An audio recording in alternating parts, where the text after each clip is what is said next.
What's up, guys? Anthony here with Empire Music, empiremusic.com. New this week. Hope you had a great weekend. Cold weather's making its way into Pittsburgh here for sure. If you are living in a sunny, more temperate climate, I am very, very jealous of you right now. Got a little different format today because we have the question from last week, question of the week, which I'm kind of putting here in the new this week. Got some great responses. We'll announce the winner here very shortly on that.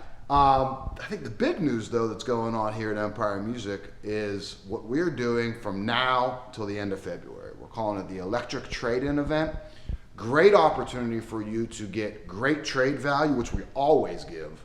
I think we're very, very fair on our trades, very transparent on our trades as well, which is cool, or at least helpful, I should say. I would hope it's cool. But we'll also give you a really nice discount on what you're getting. So Electric Trade-In event, trade in any guitar that meets our approval. There's obviously some stuff we don't take, lower end stuff, but anything that meets the Empire approval, which is just about anything, give you great trade-in value, and we'll give you 15% off any electric guitar, $7.99 and above. And I have a couple cool options to show you of what you can get just to kind of get the wheels sort of spinning for you. But you can just reach out again, 412-343-5299. Email me, it's anthony@empiremusic.com. Send some pics right away. Send if you got an idea of the value you think you want to get on it. We can kind of start the process right there. Let's actually jump to the end of the line because we had sort of a light week as far as new stuff coming into the shop. So I got 4 beautiful guitars I want to highlight. First two, there was actually 3 of these that came in, but my man Jeff Payne grabbed the black and anodized guard one. But Empire 58 charcoal, man, aged charcoal frost metallic.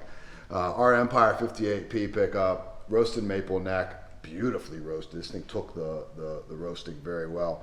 Roasted all our body. So our specs on that, the exact bass that I'm playing, I designed these basses. They're absolutely amazing. Awesome finish on this one. I really got a love for this one going on right now. And then, hands down, the most popular one, finish-wise, I should say, in the Empire 58. Aged AZTEC gold with the black anodized guard. It was kind of a happy accident. We didn't plan the black anodized guard on it, but this was actually the first one that we sold. This is the 4th one of the finish that we got. I don't expect it to be here very long. Same spec, roasted everything, our exclusive pickup in there. Love the two-tone, non-roasted skunk stripe. It's just, they're just great P basses. I can't say enough good things about this. And again, had 3, we already sold 1 of them in black.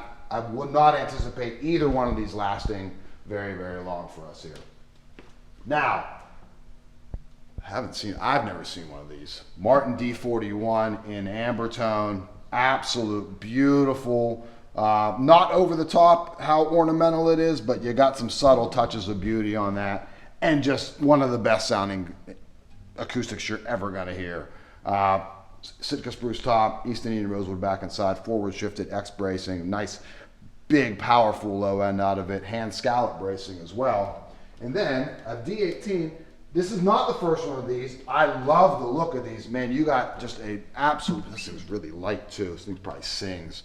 D18, Sitka spruce top, mahogany back and sides, but the story is the finish on that 1933 Ambertone on it. So the same Ambertone that you get, like the vintage inspired Ambertone that you get on like the Custom Expert series, but on just a straight D18. So nothing crazy with the specs on it, just an absolutely beautiful look on that thing. So now on the Electric Trade-In event, right? So some options.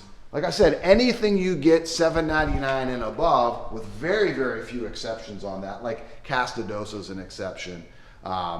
We might run into a few various models, but honestly, anything, I actually forgot to put one of these in the lineup here. But like even something like a Masterbuilt GALUSZKA, Brazilian rosewood fretboard, NOS finish, 2 wide range hums in it, just like, this is an absolutely killer instrument. We'll give you 15% off plus great trade value.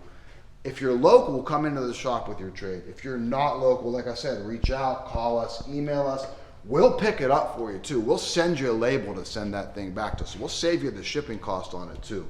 Again, we want to get your used. We want to fill up Joe's old this week videos with your used guitars. So great way to kind of get us some used stuff and help you get your upgraded next electric guitar at a great price. We'll make it as easy as possible for you.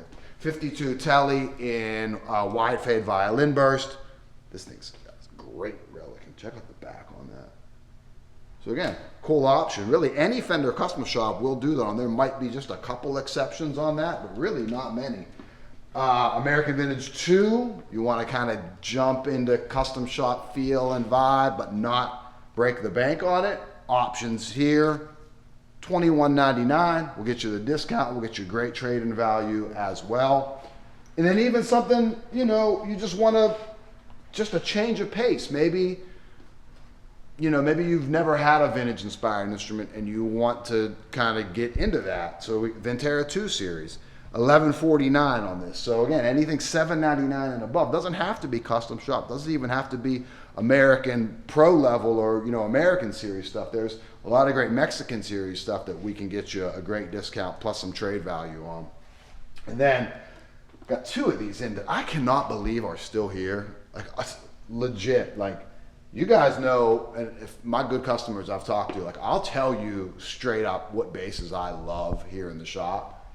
And the 255Ps that we have are so good. Dakota Red, and we have it I think in Surf Green. They sound and feel so good. I'm really, really shocked that these are still here. But again, cool option. You got a bass you want to trade in, give you great value. We'll pick it up for you. If you're local, just come into the shop and we'll get you 15% off your purchase as well. So you get it on both ends there. It's really cool. Now, the moment that everyone's been waiting for, the winner for the question of the week from last week, right? So the question was like, do you name your instruments? I do not. I know there's varying takes, there's varying schools of thought on that, and there's no right or wrong. And I got a ton of great responses, some very well written, some a little short, which is fine. And you know, a lot of you do name your instruments for various reasons, some do not. I always refer to them just as like, oh, I'm gonna play the P, or let me grab the flats, referring to the strings, or fretless, or whatever. I don't name them. But my man, I'm going to announce the winner, Doug Moe. Thank you so much for the great response.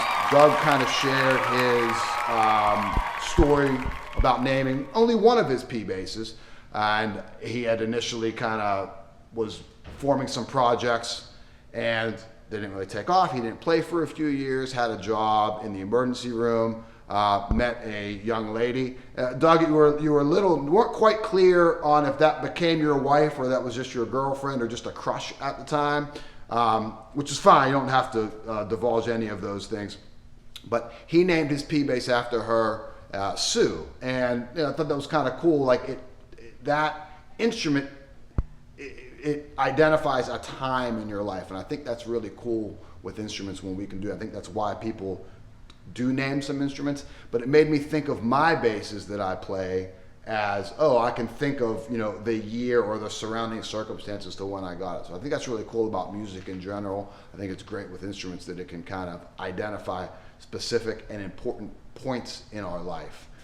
So Doug, you emailed me your response. I'll email you back. Get your choice of a t-shirt or a beanie, Empire branded, and we'll get that mailed out to you. I'll be in contact soon. So congratulations on that. And I really do appreciate all the responses. So the question for this week is, we're going to go a little deeper on this. We're going to stick on the music subject. It's probably always going to be music related.